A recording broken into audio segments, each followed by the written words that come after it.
11 है। तो ये जो क्वेश्चन 10.11 है एग्जैक्टली वैसा ही है। इसमें भी हमने किसी भी कंपनी की प्रॉफिटेबिलिटी को और लिक्विडिटी को मेजर करना है, ठीक है। इसमें कंपनी है डैनवे towards, balance sheet December 31st 2011, और इसमें इसका जो है वो एसेट्स है, कैश है, अकाउंट रिसीवेबल है, ऑफिस सप्लाईज है एंड प्रीपेड रेंट है, ठीक है। बसेस हैं और बसेस के क्यूमुलेटेड डेप्रिसिएशन है एंड टोटल एसेट्स आ जाएंगे। इसी तरह लाइबिलिटीज है।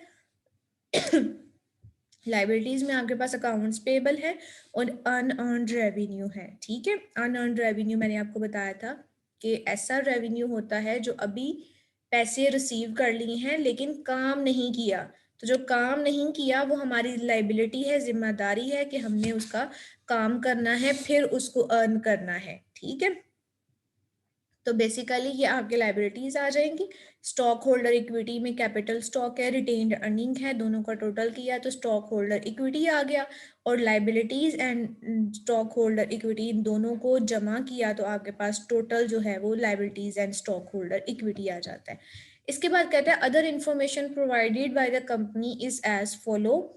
The total revenue for the year ended 31st December 2011 was 1,52,000, and the total expenses for the year ended 31st December 2011 was 1,48,960, ठीक है। So these were the expenses and these were the revenue of the firm. So कहता है the total stockholder equity January 1st 2011 को जो opening balance है वो आपके पास 79,000 का है। अब यहाँ पे भी आपको वही डेटा गिवन है, ठीक है, और वही चीजें आपको कंप्यूट करने के लिए कहेगा। Compute and discuss briefly the significance of the following measures as they relate to Denver tours. Number 1 is net income percentage in 2011. वही फॉर्मूला है, net income divided by total revenue. कहाँ से निकलेगा? यहाँ से निकलेगा। टोटल रेवेन्यू आपका 1,52,000 denominator में आ जाएगा। नेट इनकम आपने निकालनी है, रेवेन्यू में से एक्सपेंसेस को माइनस कर देंगे तो आपकी नेट इनकम आ जाएगी। यहाँ पे हम इसमें चेक कर लेते हैं। यस, यहाँ पे कैलकुलेशन में आप देख लेते हैं कि ये टोटल रेवेन्यू है 1,52,000, इसमें से माइनस कर दिया 1,48,960, तो आपके पास आ जाती है नेट इनकम। आप फॉर्मूला में पुट करोगे, ठीक है, net income divided by total revenue. Net income आपकी 3,040 आई है, टोटल रेवेन्यू आपका 1,52,000 आया है, डिवाइड किया तो हमारे पास आ जाता है 2, मल्टीप्लाई बाय 100 करेंगे तो 2% आ जाएगा, ठीक है। सिग्निफिकेंस इसकी लिखनी है तो वही आपने मेंशन करनी है कि all companies must consume resources in order to generate revenue, कि तमाम कंपनीज कोई ना कोई कॉस्ट लगाती हैं ताकि वो अपना रेवेन्यू जनरेट कर सके, ठीक है। तो ये जो नेट इनकम परसेंटेज होती है बेसिकली ये किसी भी मैनेजमेंट की एबिलिटी को बताती है कि इनके पास अपने रिसोर्सेज को एफिशिएंटली यूज करने और रिसोर्सेज को कॉस्ट को कंट्रोल करने की एबिलिटी मौजूद है। दैट्स वाई उन्होंने जो है इस रेवेन्यू को जनरेट किया है, ठीक है। इसके बाद आ जाता है रिटर्न ऑन इक्विटी। इसका फॉर्मूला याद कर लेना, net income divided by average equity. Net income आपने ड्राइव कर ली हुई है ऊपर, विच इज 3,040। एवरेज इक्विटी आपको पता है opening equity plus ending equity divided by 2, ठीक है। वही फॉर्मूला आएगा। ओपनिंग आपके पास ये है जिसमें आपकी January 1st 2011 डेट लिखी होती है, वो आपकी ओपनिंग होती है, और जिसमें एंडिंग डेट लिखी होती है वो एंडिंग इक्विटी होती है। तो this is ending equity because इसके ऊपर आपका जो है वो 31st December 2011 मेंशन है। तो 81,000 आपकी एंडिंग इक्विटी है, 79,000 आपकी ओपनिंग इक्विटी है। इसको दोनों को जमा किया, ठीक है, तो आपके पास 1,60,000 आ गया। इसको 2 के साथ डिवाइड किया तो आपके पास 80,000 जो है वो एवरेज इक्विटी आ जाएगी, ठीक है। अब आपने इसको करना ये है कि ये नेट इनकम को 80,000 के साथ डिवाइड कर देना है, आपके पास 3.8% आ जाएगा। मल्टीप्लाई बाय 100 करेंगे तो वो परसेंटेज में आंसर कन्वर्ट हो जाता है, ठीक है। तो 3.8% आया। उसमें भी आपने यही लिखा कि अगर हम जो है $1 इन्वेस्ट करते हैं तो उस $1 के ऊपर हमें 3.8% जो है वो प्रॉफिट मिलेगा, ठीक है। तो return on equity is a measure of net income relative to the company stock holder equity. throughout the year. Thus it report how much income is generated for every dollar of the equity capital. ठीक है, basically आपने ये बताना है। अगर मैं आपसे पूछती हूँ कि what is the significance level of the return on equity, तो आप ये बताएंगे, आसान सी सिंपल सी लैंग्वेज में आप बता देंगे कि मैम अगर मैं $1 इन्वेस्ट करता हूँ तो उस डॉलर के ऊपर मुझे जितना परसेंटेज ऑफ प्रॉफिट अर्न होता है उसको हम रिटर्न ऑन इक्विटी कहते हैं। मैं कहती हूँ कि what is the significance level of net income percentage, तो आप कहते हैं कि नेट इनकम परसेंटेज बेसिकली किसी भी कंपनी की एबिलिटी को बताता है कि कंपनी के पास कॉस्ट को कंट्रोल करने की एबिलिटी मौजूद है। अगर मौजूद है तो कंपनी रेवेन्यू जनरेट करती है, और अगर कंपनी के पास कॉस्ट कंट्रोल करने की एबिलिटी मौजूद नहीं होती है तो कंपनी को नेट लॉस होता है। ठीक है, तो बेसिकली ये किसी भी कंपनी की कॉस्ट कंट्रोल करने की और अपने रिसोर्सेज को एफिशिएंटली एंड इफेक्टिवली यूज करने की एबिलिटी को बताता है। ठीक है, बताती है ये वाली परसेंटेज। इसके बाद हम तीसरी की बात करते हैं, वर्किंग कैपिटल। तो वर्किंग कैपिटल का फॉर्मूला आपको याद होना चाहिए, current assets minus current liabilities. ठीक है, करंट लाइबिलिटीज आपके पास जो है कहाँ से आएंगी, करंट एसेट्स कहाँ से आएंगे, बैलेंस शीट से आएंगे। तो बैलेंस शीट में आपके पास लाइबिलिटीज ही हैं जो नजर आ रही हैं, विच इज 2,35,000। ठीक है, आप मेंशन कर देंगे। और अब आप जो है वो करंट एसेट लेंगे। करंट आपके एसेट आपके पास कैश है, अकाउंट रिसीवेबल है, ऑफिस सप्लाईज है एंड प्रीपेड रेंट है। ये चार आपके पास करंट एसेट्स आ जाएंगे। इन चारों का टोटल किया, ठीक है, 3400 तक इन चारों का टोटल किया तो आपके पास आ जाएगा 94,000। इस 94,000 में से माइनस कर देंगे 2,35,000, तो आपके पास माइनस में आंसर आएगा 1,41,000। ठीक है, माइनस में आएगा। इसका मतलब ये है कि कंपनी के पास इनफ कैश नहीं है, कंपनी जो है वो लिक्विड नहीं है, क्योंकि एसिड कम है, लाइबिलिटीज ज्यादा है।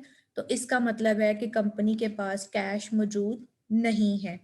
तो इसके सिग्निफिकेंस में लिख देंगे, current asset often convert to cash into near future, whereas the current liability often consume cash in the near future. The working capital is a measure of the company's short-term liquidity. Company के पास short term पैसा कितना मौजूद है, कहाँ से पता चलता है, वर्किंग कैपिटल से। तो यहाँ से हमें ये चीज़ पता चल रही है कि इस कंपनी के पास शॉर्ट टर्म लिक्विडिटी इसकी नहीं है, इसके पास जो है वो नेगेटिव में वर्किंग कैपिटल है, मतलब इसके पास इनफ एसेट्स नहीं है अपनी लायबिलिटीज को पे करने के लिए।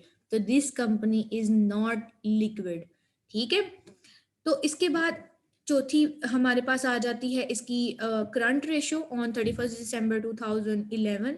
फॉर्मूला क्या है करंट रेशियो का, current asset divided by current liabilities. जो हमने ऊपर ड्राइव की हैं उन्हीं को हम डिवाइड कर देंगे, हमारे पास आ जाएगा 0.4। इसको कंपेयर कर देंगे 1 के साथ तो हम 0.421 करेंगे। ठीक है, अब जैसे कि मैंने आपको बताया था कि अगर ये आंसर करंट रेशो का 1 से कम होता है, जैसे 0.4 आया है, तो इट मीन्स कि company is not highly liquid, company के पास कैश मौजूद नहीं है अपनी लाइबिलिटीज को पे करने के लिए। ये कंपनी अनकरीब जो है वो डूब जाएगी, इसको जो है इतना ज़्यादा मुनाफा नहीं होगा। और आप चेक कर सकते हैं कि इसको मुनाफा भी कितना हुआ है, जस्ट 2% और जस्ट 3.8%। ठीक है, तो जो कंपनी पिछली कंपनी हाईली लिक्विड थी तो उसको प्रॉफिट भी ज्यादा हुआ है। इस कंपनी के पास लिक्विडिटी नहीं है, इतना कैश इन हैंड मौजूद नहीं है, इसलिए इसको प्रॉफिट भी जस्ट मिनिमम सा हुआ है। ठीक है, तो इस रेशो की हम सिग्निफिकेंस देखेंगे कि this ratio is also measure the short term liquidity of the company based on the above measure. ठीक है, this company is marginally profitable but having the liquidity problem. ठीक है, मतलब मार्जिनली ये प्रॉफिटेबल है, यानी थोड़ी सी ये प्रॉफिटेबल है, जस्ट 2% एंड 3.8%, लेकिन इसकी जो लिक्विडिटी है उसमें प्रॉब्लम है। So this company is not financially sound and इस कंपनी में इन्वेस्टमेंट करना बेसिकली इज नॉट गुड सी है। ठीक है, प्रीवियस कंपनी में जो है वो प्रॉफिटेबिलिटी भी अच्छी थी, लिक्विडिटी भी अच्छी थी, तो आपने उसमें इन्वेस्टमेंट डिसीजन लेना जो है आपके लिए प्रॉफिटेबल साबित हो सकता है। लेकिन this company is marginally profitable but having liquidity problem, so that's why on the above measure this is not a suitable company to invest money into this company। समझ आई है, क्लियर हुआ है? Yes ma'am. ठीक है, दोनों चीजें same है, बस उसमें थोड़ा सा कैलकुलेशन जो है वो सेम आई है, सेम ही हमने करनी है, जस्ट फार्मूला याद रखना है। और वो हमें क्या बताती है, वो रेशो हमें क्या बताती है, जस्ट हमने ये देखना है। फॉर एग्जांपल मैं आपको एक कंपनी देती हूँ कोका कोला, और उसको कहती हूँ कि ये 4 रेशो देखो इस ईयर का डाटा और बताओ कि क्या ये एक कोक को पेप्सी के साथ कंपेयर करो और मुझे बताओ कि दोनों में से प्रॉफिटेबल फर्म कौन सी है। तो आप दोनों फर्म के जो डाटा को चेक करोगे, इन्हीं 4 रेशो को चेक करोगे, net income percentage, return on equity, working capital और करंट रेशो। ठीक है, करंट रेशो का आंसर देखोगे कि 1 से अबव है तो आप कहेंगे हाईली लिक्विड है।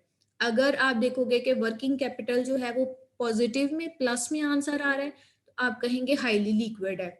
और अगर नेट इनकम जो है इनकी परसेंटेज ज्यादा, उनकी वेबसाइट पे पब्लिश होता है ये डाटा, ठीक है, आप जब उनकी परसेंटेज देखते हैं तो फिर आप कंपैरिजन कर सकते हैं दोनों में, जिसका मुनाफा ज्यादा होगा या जिसकी लिक्विडिटी ज्यादा होगी, तो आप कहेंगे कि कोक और पेप्सी में से कौन सी ज्यादा अच्छी है इन्वेस्टमेंट के लिए। तो उस गिवन डाटा के ऊपर, उस पब्लिश डाटा के ऊपर उसको देखते हुए हम फिर डिसाइड करेंगे। ठीक है, तो ये बेसिकली आपका टास्क है। आप जो है वो कोक और पेप्सी की वेबसाइट पे जाएंगे और वहां पे जाके आप चेक करेंगे 2020 का डाटा। ठीक है, 2020 की ये रेशो पब्लिश होंगी उनकी वेबसाइट के ऊपर, पेप्सी एंड कोक, और दोनों में से कंपैरिजन करके मुझे बताएंगे कि दोनों में से कौन सी कंपनी अच्छी है जिसमें इन्वेस्टमेंट करनी चाहिए, क्योंकि प्रीवियस 2020 के डाटा को देखते हुए आगे जो है अज्यूम किया जाता है कि 2021 में इनको कितना मुनाफा होगा, तो उस बेस पे फिर इन्वेस्टर जो है वो इन्वेस्टमेंट करते हैं। तो मैं आपको थोड़ा सा गाइडलाइन भी प्रोवाइड कर दूंगी कि आपने कैसे कैसे इस डाटा को कलेक्ट करना है और कैसे आपने इसको देखते हुए आपने जो है वो एक इन्वेस्टमेंट डिसीजन लेना है। ठीक है, क्लियर है जी? Yes ma'am. अच्छा, ऑल राइट। अब इन क्वेश्चंस की आपने